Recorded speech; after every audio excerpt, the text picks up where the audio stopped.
This is Robert Kraft, and I'm your host on SNN.Network. And joining me right now are Hylton Karon, the president and CEO of iFabric Corp, a publicly traded company. The symbol is IFA on the TSX, as well as Giancarlo Beevis, who is the president and CEO of iFabric's wholly owned subsidiary, Intelligent Fabric Technologies, IFTNA for short. And iFabric will be presenting at our upcoming investor event, the SNN.Network Summer Virtual Event, happening August 17 through 19, 2021. To register to see their presentation, please go to conference.snn.network. With that, gentlemen, thank you so much for joining me today. How are you doing? Very good, and you? Very well, thanks.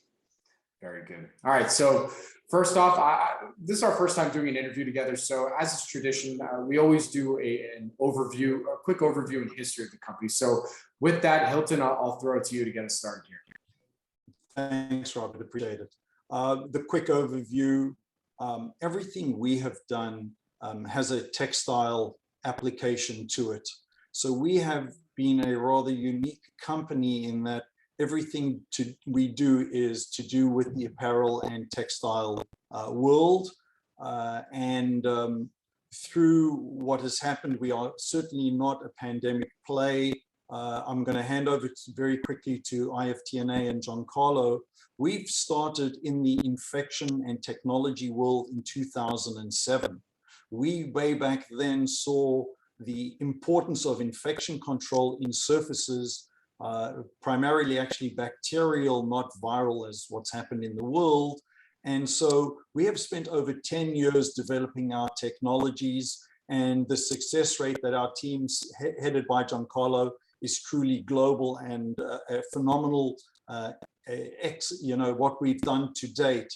I think what's important, and Giancarlo can try to touch on it as well, is because we've done so well with our technologies, we no longer only apparel and textile focused, but we are hard surface as well. So it is a very broad scope of what we are doing as a company. Our development is for years and years to come. And we just believe we're on the beginning of a brilliant journey that's going to take this company into the hundreds of millions in terms of our market value of where we see ourselves as a global player. And I'm going to hand over to Giancarlo, who can just elaborate on who are our bigger accounts to date and what we see into the future. Very good. Thanks, Hylton. So I guess I would describe the business as any kind of performance attribute you can think of that you can apply to a textile or any other kind of substrate. We supply a technology that can do that. So whether that be an antimicrobial or antiviral product that's topical in today's environment, or whether it's something simple as a durable water repellent or a UV protection to a t-shirt or any other kind of surface to help with all sorts of other issues that industry faces. And so I guess at the heart of what we do, we're a biotech technology company from all kinds of surface perspective, as well as we do provide apparel, finished product apparel under private label, under certain brands, under license, and under our own brand that utilize all the different technologies that we offer. Very good. And coming right back to you, Giancarlo, what would you say that makes the company unique and different compared to some of your peers out there? Yeah, I think the biggest part that makes us different is that we don't just focus on one type of technology. So a lot of our competitors do one thing, whether it's antibacterial, they just do that. They do water repellents, they just do that. Flame retardants, they just do that. Our company does a whole host of the different technologies. And then on top of that, we also have been able to apply these various technologies to other substrates. So for example, we're working on an antibacterial and antiviral coating that would be for all surfaces.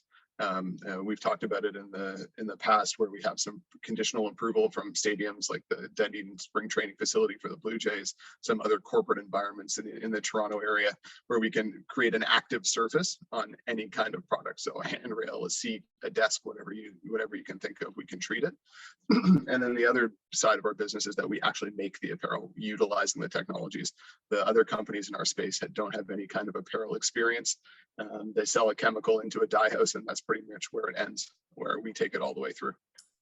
Very good. So, I have to bring up, because I know, as we learn more and more about COVID, and I guess just viral diseases in general, we came to learn that it wasn't so much the surfaces that we had to really worry about. So, I mean, that doesn't mean that you don't need the protection on the surfaces, especially when it comes to apparel and the railings and all that kind of stuff. But what's been some of the trend and feedback as we've kind of learned more about what's been going on with COVID and maybe some other viral diseases? That whoever wants to take that one. Yeah, sure. So loaded question. Sure. So I think it's a little bit of a misnomer. I know that there's been some reports out that the preponderance of transmission is obviously not from touch surfaces. But that doesn't mean that there isn't a good percentage of it that is from touch surfaces. So whether 80% of the virus is spreading by the spray and sneeze and things of that nature, there's still 20% that we need to take care of, and that's 20% of elimination that we can provide. So whether that means it's apparel, so you're not taking it home. You saw at the beginning of the pandemic where nurses and everyone couldn't go home because they had to quarantine away from their families. Well, if they had PPE or scrubs or anything else of that nature, maybe they could have gone home, or at least had a better chance of not taking it home with them. And that's with COVID. That's not dealing with it in an everyday environment where they're still bringing home MRSA, all kinds of other bacteria that are harmful too if you have young children or elderly people that you take care of in your home. If you're a nurse and you bring those things home, they can be deadly. So I think that's a little bit of a misnomer of what's been put out there. But however, I think that the appetite is still ferocious for these types of products. I mean, we're talking to infection prevention managers probably 24, 36 months ago. Now we're making antiviral hot yoga pants. So the appetite for products using these types of antiviral, antibacterial products is still certainly there. See, look, I was setting you up there because my wife is actually a nurse in Santa Monica, so I know I know all too well, especially when COVID was raging. I mean, you should have seen our process. It was intense. But and I don't mean to joke about it, but it was intense. But sure. I'd love to also get both of your backgrounds, how you both got into this and helping the community in the way that you are. So Hylton, let me throw it to you, and then Giancarlo will come right back. I'm third generation in the textile business. I went to university in Philadelphia, had a school that was very specialized in the textile world. And from there I went to New York and have always worked in the clothing and textile environment. I think in the early 2000s, when apparel was no longer just the aesthetic, but it was what's this performance characteristic of technology that got us interested in this whole new world of how do we make intelligent fabrics. And that's really what we've really focused on, and that's really our specialty. And we've got recognition from major global brands that have actually exclusively used our technology after studying the marketplace, and they've chosen us. So I think a lot of our press releases need to be read rather carefully, in that it seems to be interpreted that we gave them exclusivity when in fact these major players chose us exclusively. So I think it really speaks highly to their confidence level in what we're bringing to the table. Very good. So, and Giancarlo, what brought you into the fold? To be perfectly honest, I was going to be a lawyer back in the day, and fate would have brought Hylton and I together. I was earning money at a job to complete law school and try and go on that path. And one of Hylton's daughters worked for me at the retail store I was actually managing at the time, in between trying to go to classes. And I was a young man given a chance. I started working for one of the other subsidiary companies we own called Coconut Grove. Did well together, and when the opportunity came to look at these intelligent fabrics, it's a lot easier to sell chemistries and performance sports things than sticky bras, and having never worn one myself. And so the rest is history from there on. Or being a lawyer. That's right. We're easier than that too. So with that, before I let you both go today, from what you can tell us, what would you say are some of the company's value catalysts now moving forward? Who wants to take that one? Hylton, Giancarlo? I think that we really are pioneering a new space. I think that we're getting a whole, what COVID has really done is it's just opened humanity's eyes to this movie Contagion. Everybody told me in 2011, 2012, it only happens in Hollywood. We've committed to this since 2008. We've spent multiple 7 figures on developing these technologies. We're not a COVID play. We're going to be in this game well after the world has arrested COVID. I think if one really listens to the medical community, It's not a matter of if, but a matter of when the next whatever hits the world. We are continually stepping up the game and inventing new generation of our technologies. We're not resting on our laurels. And I think Giancarlo really hit the nail on the head. There is no competitor who can supply technology and the finished product the way we can.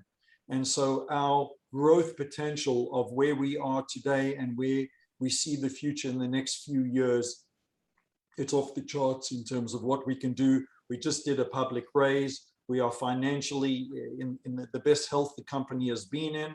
And we're just,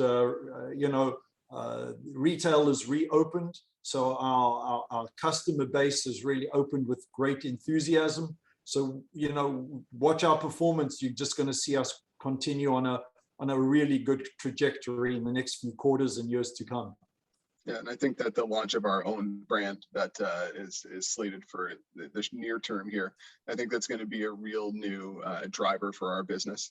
It's got a unique story that there isn't anything else like in the marketplace, and you never know. I mean, Lululemon started with one store in Vancouver, and we have technology and product that can help day to day, not just from a bacteria and virus play, but just from an ease of life play. And I think it's a niche that no one's ever touched in the apparel market. So I would say that that's certainly a big focus and a big driver that we're counting on for the future as well. Very good. Well, with that, where can our investor audience go and find more information about iFabric? Well, our website is iFabricCorp.com, and please, feel free to look around and just get a sense of who we are and what we offer and where we're going. Very good. Well, with that, thank you both for joining me today. I really do appreciate it. Good luck. Stay safe. I look forward to our next update. Thanks, you as well. Take care. Bye-bye.